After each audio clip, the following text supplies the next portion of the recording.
Kale nsonga za Pretty Nicole okosako Maama we okuva ku lunaku lwe twava ekira ku kooti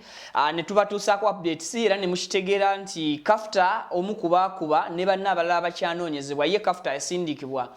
mu komera oba yasalirwa ekibonerezo kye akiserving kya myaka 3 naye ate okuva ku olwo mubadde nga temufuna any update okuva sides eyo kati Pretty Nicole mbera mwali ngikuletedde olwaleero at the same time nenkuletera maama wa Nicole nga ina byannyonnyola kwebi byaliwo nze ng'omuwaliwo ebitansanyudde ku bigambo bya maama Nicole omwana wo omuto ku myaka 14 ejo nga naawe ogikakasa ensi nti omwana wo wa myaka 14 okubanga omanye embeera gye wayitamu okuzaala omwana Nembera omwana w'emyaka 14 just gyabadde ayitamu nga tali nawe kale ngenda kubeera nkutuusaako ebyo byonna bampita Vicky omukutu nsinzidde ku Vicky exclusive ky'amanyi nnyo kyogenda maaso n'okubeera ng'okola okwekuumira ku mukutu. Thank you so much for subscribing. Bweri nkola yange video nkusabye jimpereka like gwe mukwano gwange so nga nawe ate naba kubeera nga tweyungako mbutongole mukwano nkusabye subscribing abo mazo subscribing nyamba kwata mukade kajje mu kigambo personalize okantere mu kigambo all wensinzira nenkugamba nti turn on that notification bell buli kimoja kubeera nga okifuna bulungi nnyo nnyini ddala. Hajati Kaloddoye alombaddwa ku abalina ebizibu ebyenjawulo era ng'ennamba ye ebeerawo awo esembe 067 gwe mukubireko oba mutereko ka message ku WhatsApp ensonga ajja kubeera nga azikubalira bulungi nnyo nnyini ddala takozesa bikolwa bya kirogo kirenzi nti ate eddagala litwale teeka mu piro ate ebiteeka mbinyeebwa abakyala nedda ono akozesa dduwa ensonga ne zibeera nga zitambula bulungi nnyo nnyini ddala. Kati mwamanyi ebyagwawo wakati wa Nicole Pretty ne Kafta okosako ne banno obutambi twabubazanyira updates twazibaleetera wano gwataziraba osobola okuddayo no reviewing previous videos zaffe nobeera ng'ofuna ensonga ezo bulungi nnyo. Now maama wa Nicole Avudeyo n'alabikira mu kavidiyo akamu kengenjagala nkuteereko era olabeko owulire n'ebigambo byakozeseza. First of all ng'omuzadde akakasa ensi era yakakasa ne kooti nti omwana wo yadde yatokyalingibwa yali muto myaka 14 birth certificates ne zivaayo ensi nekakasa nti omwana wo muto ne bakulwanirirako ofune obwenkanya obw'omwana wo engeri gye bamutokyalingamu oba engeri gye bamutreatingamu. Sandisuubidde nze ng'omuntu maama Nicole okuvaayo Nayogela ebigambo bino. Ekisookera ddala maama Nicole alaga yali amanyi omwana we wakola ki waali mu mbeera y'okwagala okubeera nti ng'omuzadde ate point osobola olemererwa naddala ng'oli single mom osobola olemererwa okulungamya omwana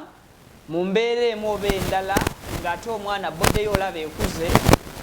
omwana n'asalawo atambule nga tho kimanyi mu mutima gwe mu myaka gye akyali muto omubiri mukulu omwana n'atambula agende eri ensi. Ekisinze nze ng'omuntu okunkwatako nti maama Nicole yali amanyi mwana we gyali mu kubeera nti yali amanyi omwana we gyali ng'amanyi naani gwakola ki gwabeera naye oyo omulenzi ayogerwako eyalwanya bano ababiri. Maama Nicole mu statement se agamba nti omulenzi yali ye ne muwalawe Nicole Pretty beeyita sister brother. Just imagine. Kati njagala abalina abaana mufumiitirize mukagamba ako nti Nicole Pretty Nicole ne omulenzi eyabalwanya oba boyfriend wa Kafta eyasalirwa omulenzi oyo yali ayita Nicole sister nga ne Pretty Nicole ayita omulenzi ono brother naye nga ne maama akola ki akimanyi. Messages ezalelizingibwa out Pretty Nicole oli omuwala Kafta messages ezo zaalaga chats nti Nicole yali achattinga ne mama we wagamba gwe yali ayita brother nsonga za relationship oba nsonga za mukwano oba muwulira ebisonga zino zigatta bulungi ekyo nga kitadde ebbali environment Pretty Nicole yali awangaliramu mama wa Nicole yali akola ki agimanyi nzijukira abwe twali ku police Kawempe nzo omukubabuuza mu bannamawulire abaaliwo nange nabuuza ne mbuuza mama Nicole bw'oba ogamba nti omwana wa myaka 14 yajja atya okuvaako nga gwe maama agende baloya bwe awo we baakaatira mami wa Nicole ne bamugamba nti tutakikola ki takidamu lwa nsonga yamanya kigenda mu defeatinga tagenda kusobola kukinnyonnyola kozi omwana omuto okuba nga yakuwagguukako ate nolaga nti gyabadde abeera mukadde ako yatulaga gyali abeera yali takola ki tamanyiyo kyokka essaawa z'olunaku olwaliro omusango muwe n'omwana yakuba yadde ekikolwa tekyali kirungi era nange nkivumirira ye yasibwa siwolereza oli mbalaga sides zombi naye maama avuddeyo atulaze nti buli kimu muwalawe kye yali ayitamu yali akola ki yali akimanyi mama Nicole afaananako omuyimbi waffe omu yavuddeyo n'akola statement etyoboola abakulu kati mu mbeera y'emu okusinziira ku nze naawe olina endowoozayo yosobola okuteera mu comment section. That's why tugigula comment section yayaza wamu naffe oba kuteesa ku ekyo ky'obiwulabye oba ky'owulidde. Statement mu bigambo bye njagala njikuwe gwe kennyini gyewulirireko omale oginterpreting omalirize owe opinion yo ku statement ya mama Nicole. Bino no yabyogedde ali ku live emu eya TikTok. Bino bye bagenda bagwira na ku TikTok lives ezenjawulo aneboogera ebisaanyi n'ebitakoze eki n'ebitasaanidde. Just imagine omwana omuto omanye embeera mwayita nga gwe maama n'olaba obufaananyi omwana yeesaze bupikini ne tugamba kale ali ku biiki essaawa z'olwaleero ovaayo tulaga embeera yonna yonna muwalawo gye yali ayitamu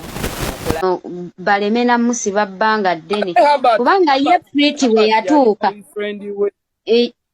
si teyali atyali just lwakubanga gundi kafuta yali yafunayo ono gye baalwanira ng'ate ye mbw alina ku ssente ezisinga ku zooli Abati naye nga ne Abati yali akimanyiiko. Abati yali akimanyiiko nti oli bamufunako obufunyise. Bangamba gye baalwanira n'omusajja. Bangamba ne gye baalwanira omusajja yalimu emize nga banaba kale anti be babeera ne ssente abasiyazi be balina ssente by the way.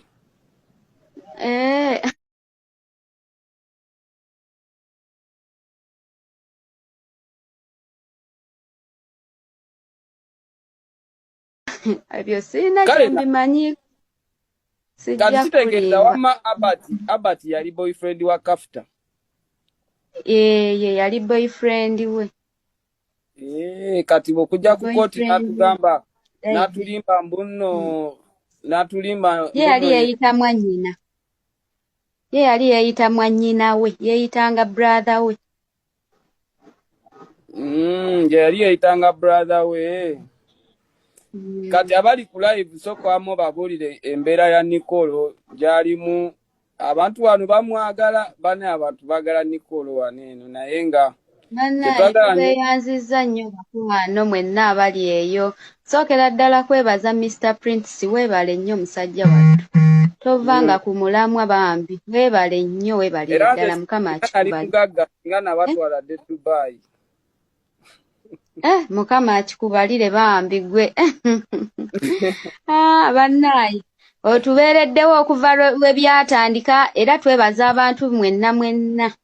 bambi abatubeereddewo